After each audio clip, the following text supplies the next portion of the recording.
ማሳያ ነውና ይሄ ልጅ በጣም ብዙ ነገራቶችን የቀየረው በቃ አላህ ዘንድ ያለው የቂንነት ነው። አላህ ዘንድ ያለው ተፈኩርነት ነው። አላህ ዘንድ ያለው ቅርብ ሁኔታ ነው።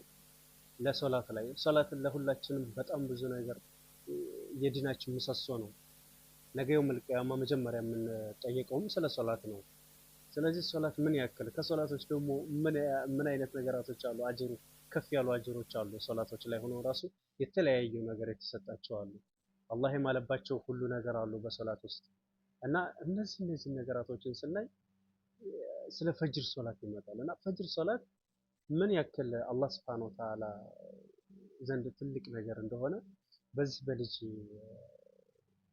ማሳያ ነውና እስኪ ቪዲዮውን እስኪ እናየውና ያለውን ነገር ሲያስተያዩትን ሱብሃንአላህ አልহামዱሊላህ በማለት እስኪ እናንተም ኮሜንት ላይ አድርሱ ኢንሻአላህ።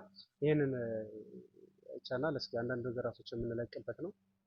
ፎሎ እና ላይክ ሼር በማድረግ ያው አበረታቱን ማለት ነው ኢንሻአላህ ተዓላ። ቀጥታውን ወደ ቪዲዮ ኢንሻአላህ። አንድ ደሃ ወጣት ልጅ የፈጅርን ሶላት ለመስገድ ሲሄድ የእርሱን ህይወት የቀየረ ብቻ ሳይሆን የሚሊዮኖችን ልብ የነካ ተአምራዊ ክስተት ገጠመው። በምሽቱ የመጨረሻው ክፍለ ጊዜ ወቅት ዓለም ሲተኛ ያሲር የአላህን ውዴታ ፈልጎ ወደ መስጊድ ይሄድ ነበር። ነገር ግን ይህንን ሲያደርግ ስለሚፈጠረው ነገርና እጣ ፈንታው እንዴት እንደሚቀየር የሚያውቀው ነገር አልነበረም። ይህን ተከትሎ የተፈጠረው ነገር ከሰው ልጆች ምናብ በላይ የሆነ ነው። ይህ ገጠመኝ አሁን በመላው ዓለም ላይ የተስፋፋ ልዩ ምሳሌ ሆኗል። ሱብሃንአላህ። ቪዲዮውን ከመጀመራችን በፊት ሙስሊሞች ከሆናችሁ ሱብሃንአላህ ብላችሁ ኮሜንት ላይ ጻፉልን። ቪዲዮውንም ላይክ አድርጉ፣ ቻናሉንም ሰብስክራይብ ማድረጋችሁን እንዳትረሱ። ወአለይኩም ወራህመቱላሂ ወበረካቱሁ። ውድ ጓደኞቼ ወንድምና እህቶቼ፣ ሰላት በኢስላም ውስጥ ግዴታ ከተደረጉ ነገሮች መሃል አንዱና በእጅጉ አስፈላጊው የአምልኮ ክፍል ነው። የተለመደ የአምልኮ አካል ብቻም ሳይሆን በአንድ ሙስሊም ሰው ህይወት ውስጥ መሰረታዊ ምሰሶም ነው። ሶላት የእምነት መገለጫና በባሪያውና በጌታው መሃል ያለ ሕያው መገናኛ መስመርም ነው።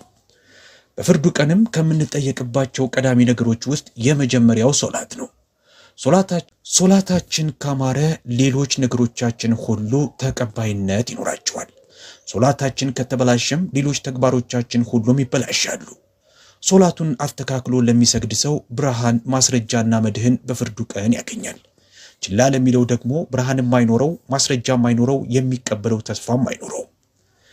የፈጅር ሰላት አምልጦት የማያውቅ አንድ ምስኪን ደሃ ሰው የምንነግራችሁ አስደናቂ ታሪክ አለን። በአላህ ስም ይህንን አነቃቂና ትርጉም ያለው ታሪካችንን እንጀምር።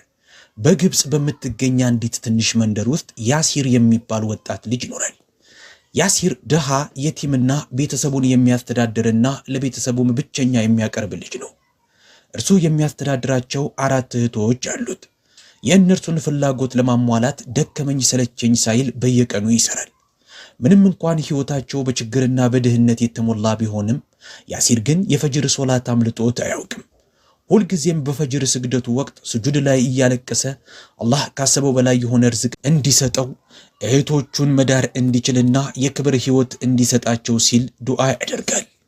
ተአምራዊ ክስተት ህይወቱን ሊቀይረው ጥግ ላይ የጠበቀ መሆኑን ግን የሚያውቀው ነገር አልነበረም። አንድ ቀን የላቡን ዋጋ በማይከፍለው ጨካኝ ሰው መሬት ላይ እየሰራ ነበር። ምንም እንኳን ያሲር ከሚገባው ያነሰ ክፍያን ቢሆንም የሚያገኘው ተቃውሞ አቅርቦ ግን አያውቅም። ውጥረትና ጭንቀቱ ስቃዩን ዋጥ አድርጎ እንዲኖር አድርጎታል። የዛን ዕለት ምሽት ያሲር በጥልቅ ሐዘን ውስጥ ሆኖ ወደ ቤቱ ተመለሰ። ሐሳብ የገባቸው እህቶቹ ምን ሆነሃል በማለት ጠየቁት። እርሱ ግን ቀለል አድርጎ አልহামዱሊላህ በማለት መለሰላቸው። እንዲነግራቸው ሲወተውቱትም ቆጣለና ብቻዬን ተውኝ ባካችሁን አለ ጮክ ባለ ድምጽ። ከመተኛቱ በፊት እንደ ዘወትር ልማዱ ፊቱን ወደ አላህ አዙሮ በድጋሚ በጥልቅ ስጁድ ላይ ሆኖ ከልብ በመነጨ ዱዓ አደረገ። ኦ አላህ፣ ለፈጅር ሶላት መነሳት የምችልበትን ችሎታ ስጠኝ። ኦ አላህ፣ ሐዘኖቼን ሁሉ አስወግድልኝ በማለት ዱዓ አደረገ። ከዛ ዕለት ምሽት በኋላ በህይወቱ ውስጥ አስደናቂ ምዕራፍ ጀመረ። የፈጅር አዛን ከመደረጉ ቅጽበቶች በፊት ያሲር ከእንቅልፉ ነቅቶ ውዱእ አድርጎ እንደተለመደው ለስግደት ሄደ። በሶላት ጊዜም በሱጁድ ላይ ሆኖ ለአላህ ለእህቶቹ የተባረከ ርዝቅ እንዲሰጣቸው ዱዓ አደረገ። ሶላቱን ጨርሶ ከመስጊድ እንደወጣ በእጅጉ ያስደነገጠው ተአምራዊ ነገር ገጠመው። ሱብሃንአላህ። ከመስጊዱ ፊት አንድ ሀብታም ሰውን በቅንጡ መኪና ውስጥ ሆኖ አየ። ሀብታሙ ሰውዬም ወጣቱ ልጅ ና ወደዚህ ላናግርህ እፈልጋለሁ አለው። በማያውቀው ሰው ድምፅ ቢደነቅም የያሲር የማወቅ ፍላጎት ከፍተኛ ደረጃ ላይ ደርሶ ስለነበረ ከመሪው ኋላ ወደ ተቀመጠው ሰው ጋር ሄደ። ይቺ ቅጽበት ሕይወቱን እስከ ወዲያኛው እንደምትቀይረው ግን ያወቀው ነገር አልነበረም። ከእኔ ምን ትፈልጋለህ ሲል ያሲር ጠየቀው። ሀብታሙ ሰውዬም ሰራተኞች እየፈለግኩ ነው ለእርሻዬ፣ የምታውቀው ሁነኛ ሰው አለ? ይህ የሥራ ውል ቀጥታ ከአላህ የመጣ መስሎ ነበር ለያሲር የተሰማው። በደስታ ሲቃ እየተፍለቀለቀ በአንተ የእርሻ መሬት ላይ እኔ ራሴ መስራት እችላለሁ፣ እባክህን ውሰደኝ አለው። ሀብታሙ ሰው በመልሱ በጣም ደስ አለው። ከያሲር ፊት የሚፈነጥቀውን ታማኝነት አይቶ ኖሮ ተደሰተ። መኪናው ውስጥ አስገብቶ ወደ እርሻ ቦታው ይዞት እየሄደ እንዲህ አለው፣ የምትሰራው በዚህ የእርሻ ቦታ ላይ ነው አለው። ያሲር በደስታ ስሜት ውስጥ ሆኖ ኢንሻአላህ በሙሉ ጽናት እሰራለሁ በማለት መለሰለት። ነገር ግን በዛ መሬት ስር አስደናቂ ምስጢር የተደበቀ መሆኑን አያውቅም ነበረ። ቀናቶች አለፉ። ሰብሎቹን የመከመሪያው ጊዜ በመጨረሻ ደረሰ። ነገር ግን በዛው ቅጽበት አንድ አስደናቂ ነገር ተፈጠረ። አንድ ቀን ጠዋት ሀብታሙ ሰውዬ መስኩ ላይ ቆሞ እርሻውን እያየ ነበረ። ወርቃማው ሰብል በፀሐይ ብርሃኑ ያብረቀርቅ ነበረ። በአድናቆት ስሜት ላይ ሆኖ ሀብታሙ ሰው ቆሞ ቀረ። ከዚህ በፊት የዚህ አይነት ውብ እይታን አይቶ አያውቅም ነበረ። እይታውን በመጠራጠር እየደጋገመ አይኖቹን አሻሻቸው። በአድናቆት ስሜት ውስጥ ሆኖ ምንድነው ይሄ? በሕይወቴ የዚህ አይነት ክምር አይቼ አላውቅም አለው። ያሲር ወጣቱ ሰራተኛ በአቅራቢያው ቆሞ ነበረ። በተረጋጋ ድምፅ ለምንድነው እንደዚህ የተደነቀው ሲል ጠየቀው። ሀብታሙ ሰውዬ በጥልቀት ተነፈሰና የእርሻ መሬቱ የዚህን ያህል ምርት ሲሰጥ ይህ ለመጀመሪያ ጊዜው ነው፣ ተአምር ነው የሚመስለው አለው።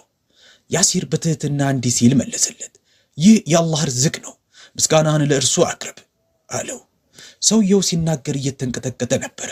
አልሐምዱሊላህ፣ የዚህን ያህል ክምር በሕይወቴ ሙሉ አይቼ አላውቅም፣ ይህ ያንተ ርዝቅ ነው ኦ አንተ ወጣት ልጅ አለውና ከዛም ያሲርን አይኖቹን እያየ የያሲርን ልብ ያስደነገጠ ነገር ነገረው። የኔ ልጅ የዚህ ሰብል ክምር ግማሹ ያንተ ነው፣ ሌላው ግማሽ ደግሞ የኔ ነው። ቃላቶቹ ለያሲር ጆሮ የሚታመኑ አልነበሩም። ያሲር ባለበት ቅዝቅዝ ብሎ ቆሞ ቀረ። መልስ መስጠት አቃተው። እምባው በጉንጮቹ ላይ መፍሰስ ጀመረ።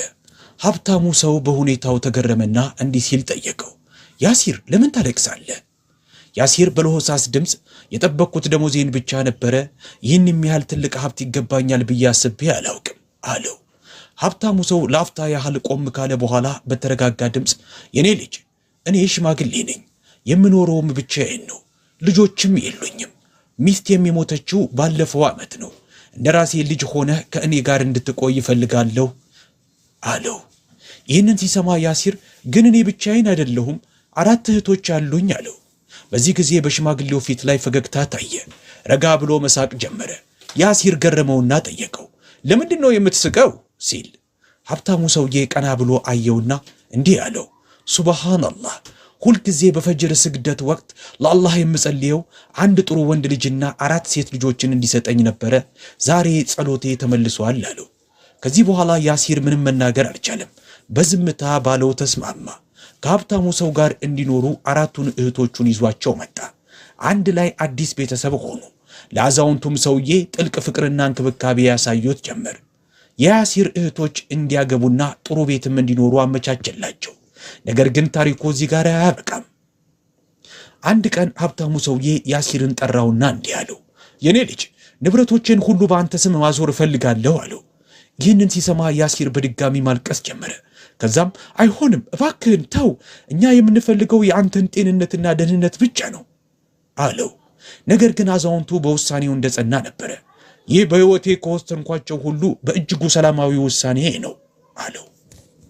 በመጨረሻ ንብረቶቹ በያሲርና በእህቶቹ ስም ተዘዋወረ። ነገር ግን እንደ ራሳቸው አድርገው ቆጥረውት አያውቁም። ይልቁንም እንደ አደራ ነበረ የተቀበሉት። ለእያንዳንዱ ውሳኔም ሽማግሌውን ያማክሩት ነበረ። ሁልጊዜም ሃይማኖታዊና ግብረገባዊ እሴቶችንም ይከተሉ ነበረ። በዚህም ከአንድ ተራ ሰብል ተነስቶ አዲስ የፍቅር የእምነትና የአላህ እዝነት የተወለደበት ታሪክ ተጀመረ። ከዚህ ታሪክ ከፈጅር ሶላት የሚገኘው አጅር ከልኬት በላይ መሆኑን እንማራለን። ከዓለምም በዓለም ውስጥ ካለውም ነገር ሁሉ የተሻለ ነው።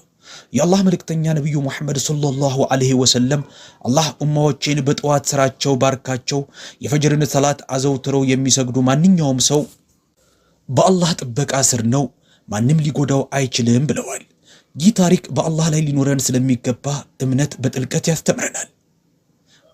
የሰላትን፣ የትዕግስትን፣ የታማኝነትንና የግብረ ገብ እሴቶችን አስፈላጊነትም ያስተምረናል። ቪዲዮ ይህን ይመስል ነበረ። ከወደዳችሁ ሱብሃንአላህ አልሐምዱሊላህ በማለት ኮሜንት ላይ ያሳውቁን።